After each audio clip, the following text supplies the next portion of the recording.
I'm doing this presentation to show you how to construct a portfolio, the beginnings of which will be grabbing your stock price historical data and comparing that. Here's this example. I did a Google spreadsheet presentation a couple of days ago. You can get historical data with, say I wanted the beginning of last year, I can grab it by plugging in 2018 and it goes and grabs me 2018 all the way. I'm gonna scroll to the bottom now, all the way to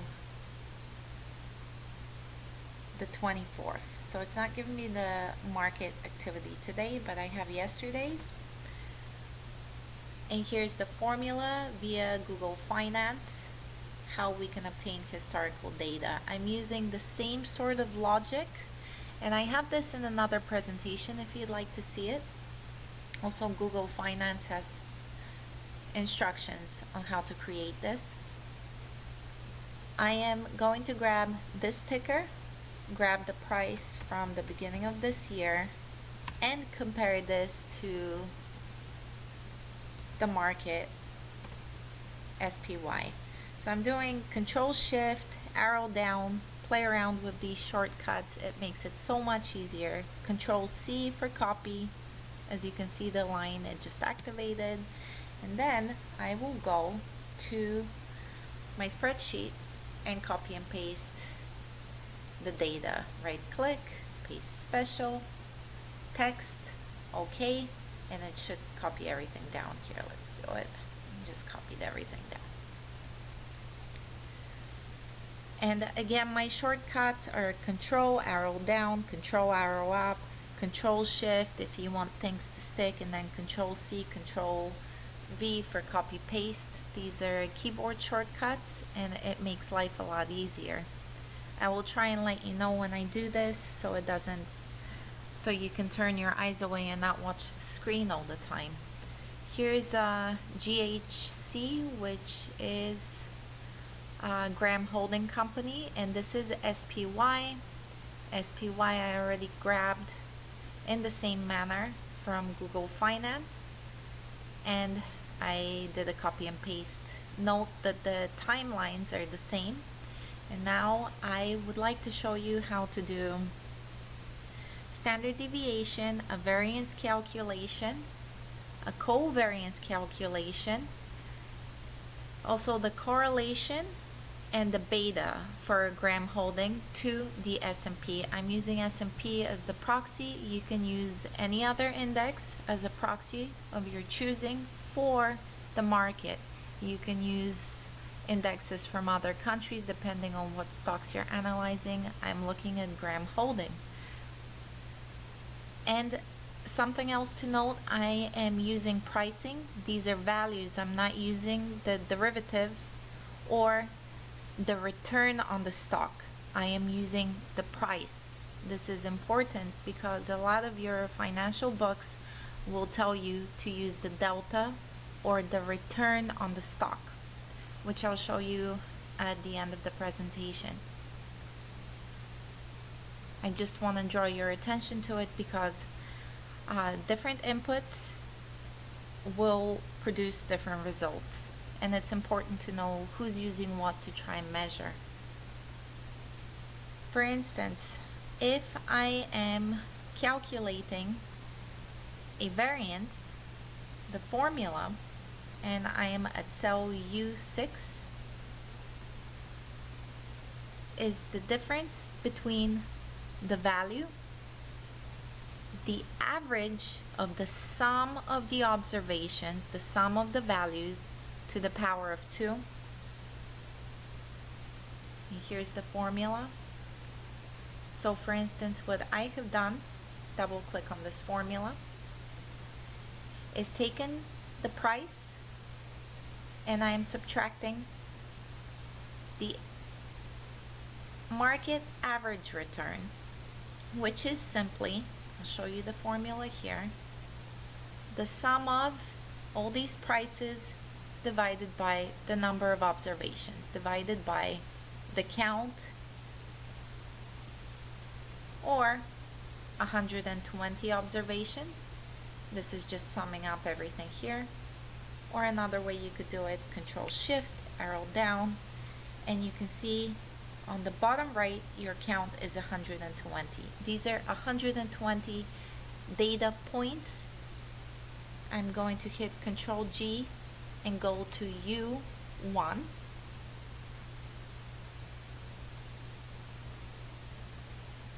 These are just the number of data points we have. We're summing up the results. We're dividing by the number of data points. And mind you, this input can be a geometric mean. It could be a mode, MODE. It could be, what do you call it, hermetic return.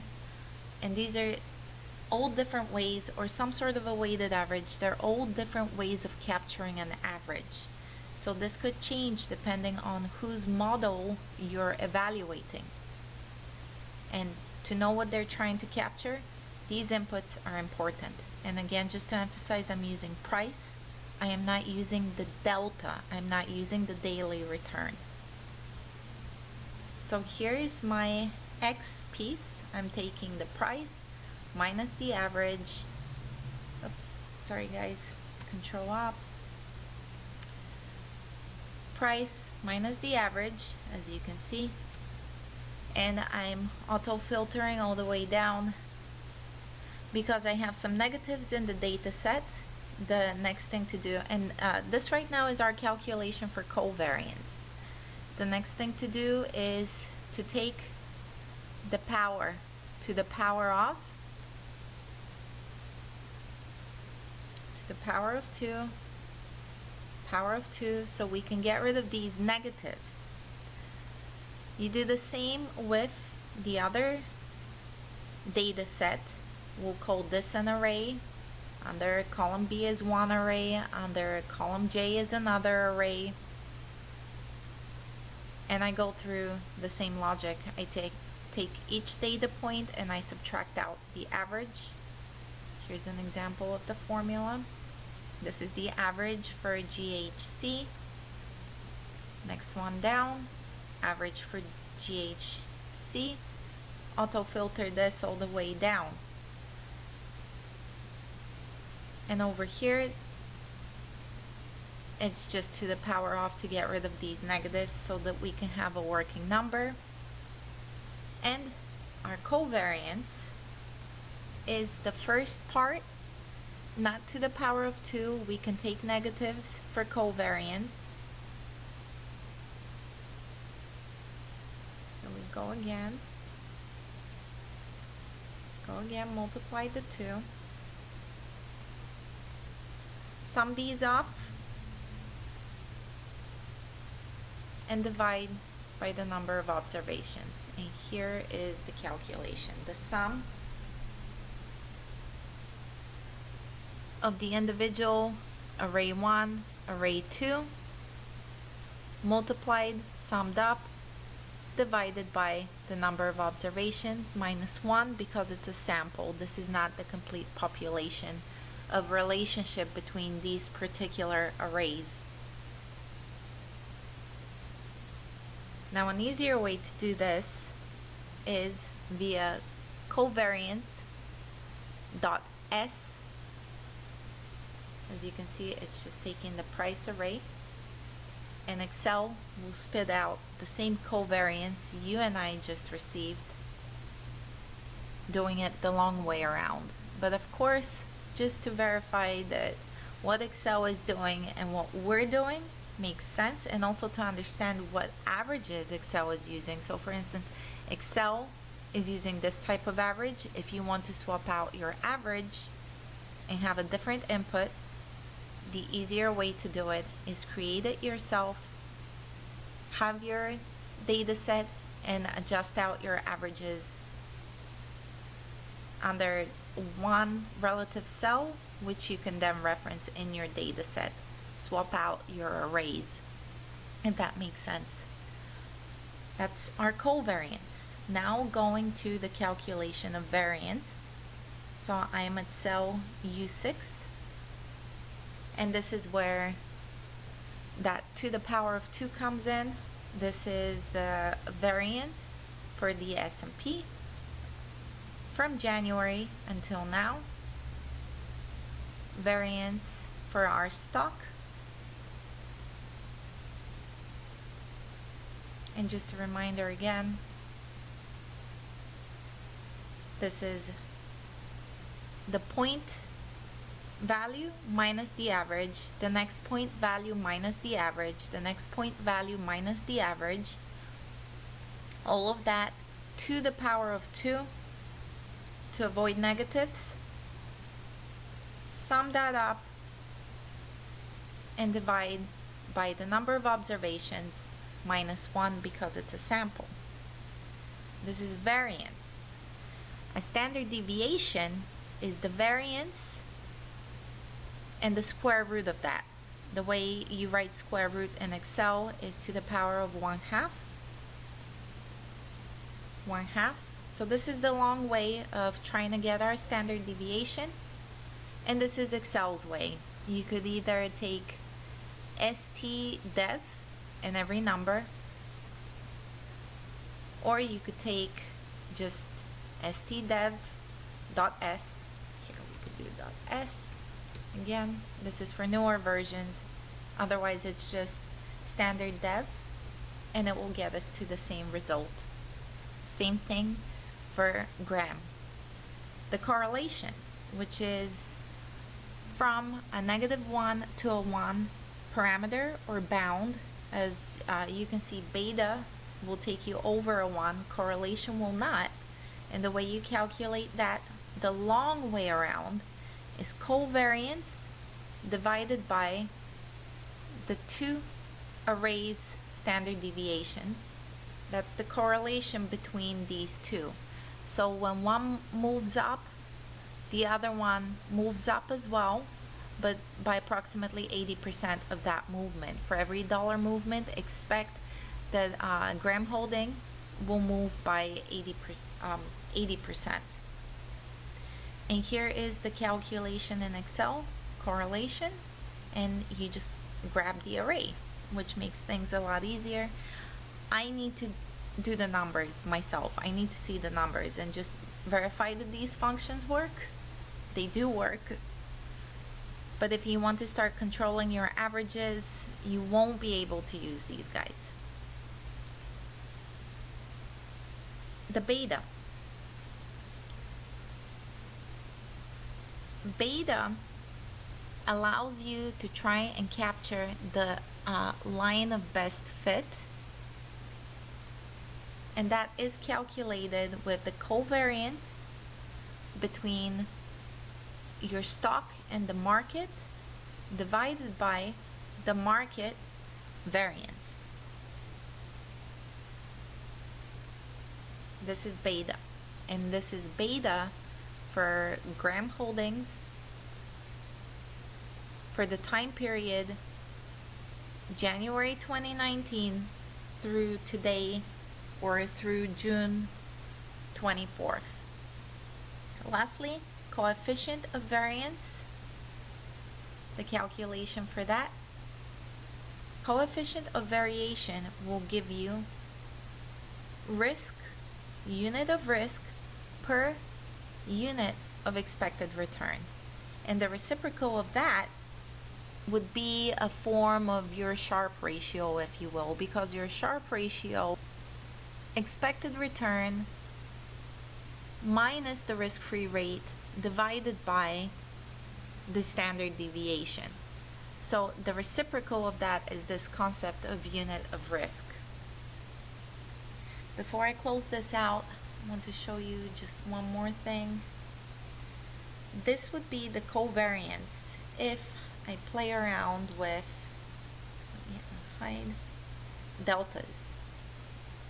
And also I would suggest, if you want to get technical with this, say you're beginning January 2nd, take December 31st information. The reason for that, and I'm just going to assume that that was 250.18. so that I can get a full delta and say there wasn't any change, and start my information from C3 instead of from C4, and just to show you I am trying to take the difference day over day. I received $5.97. Say I bought the stock, sold the stock, I would have lost $6, including fees, of course. Here we're not including fees. This is calculated as the change divided by the average of the two, and that's how I am calculating return as a percentage. This would be the return as a percentage. So if you go through everything else, rather than using price, you're using the first derivative or the return on a daily basis, your covariance will change. We're using the same logic. I'm using the long way around. Let me show you guys real quick. This is getting lengthy. I'll do right click on hide. Same logic here. X is the S&P, Y is Graham Holding. So I'm using the same logic. I'm doing multiplying the arrays of these as I did earlier, but I am doing it on rates of return. I am not doing it on price. I'm doing it on the first derivative, and that will change the calculation. Here's the covariance on first derivative. Here's the type of covariance you will end up getting if you're using pricing. And just to emphasize again, Excel works. You can calculate the covariance. But if you want to control your inputs, say you want to control for these averages, or the averages I was using here were the average of the delta, you'd need to use the long way around or create your own logic. Okay, I hope this was helpful, and until next time, thanks.